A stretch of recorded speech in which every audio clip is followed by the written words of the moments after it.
Aunty चिया बन्छ? चिया पसलको आन्टीलाई मैले सोधेँ। बन्छ बाबु, कतिवटा हो? एउटा ब्ल्याक टी गरिदिनुहोस् न। ए हस्, बस्दै गर्नुहोस् न। ए आन्टी सुन्नुहोस् त, अनि चुरोट पनि पाइन्छ?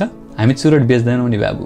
तिमी यस्तो जवान केटाहरू सबै आफ्नो छोरा जस्तो लाग्छ, अनि आफ्नो छोराहरूलाई कसरी कुलतमा फसेको हेर्न सक्छु र म छक्क परेँ। काठमाडौँको अधिकांश होटेलहरूमा चुरोट र चिया सँगै बेचिन्छ।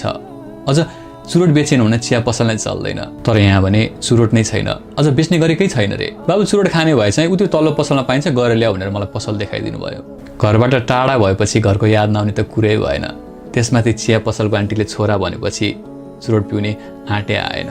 मैले चिया मात्र पिउने निर्णय गरेँ। उहाँ चिया मेरो टेबलमा राख्दै करेसा बारीमा रोपेको धनियाँको सासानो मुठो बनाउँदै बोल्न लाग्नुभयो। तिमी जस्तै छोरो थियो, कुलतमा फस्यो, पहिले चुरोट खान थाल्यो। चुरोटबाट बिस्तारै गाँजामा, साथीभाइको सङ्गतले गाँजाबाट खै केमा पुग्न थाल्यो। नखा भनेर धेरै सम्झाइ बुझाइ गऱ्यौँ। एक्लो छोरो रिसाए पनि माया लाग्ने। उसको हरेक चाहना पुरा गर्न केही नाइनास्ती गर्न सकेनौँ। हुर्किँदै गयो, उसले चाहेको कुरा मन खुसी गर्दै गयो। अनि अहिले चाहिँ उसले चुरोट छोड्यो आन्टी? मैले चियाको ग्लास अगाडि बढाउँदै सोधेको थिएँ। अहिले उसले चाहेर पनि खान सक्दैन, अनि हामी खाऊ बाबु भनेर भन्न पनि सक्दैनौँ। साँझ मम्मी ढोका खोल न भन्छ कि जस्तो लाग्छ। यो फोनमा मम्मी म आज आउँदिनँ, साथीकोमा बस्छु है भनेर फोन गर्छ जस्तो लाग्छ। झुकिएर उसको लागि पनि कहिलेकाहीँ एक भाग खाना बसाल्छु। यति सुनेर म केही बोल्नै सक्दिनँ, चिया मात्र पिइरहन्छु। यहाँ चिया पिउन आउने 15-20 जनाले चुरोट छोडिसक्यो भन्दै उहाँ धनियाँको मुठो पखाल्न भित्र छिर्नुभयो।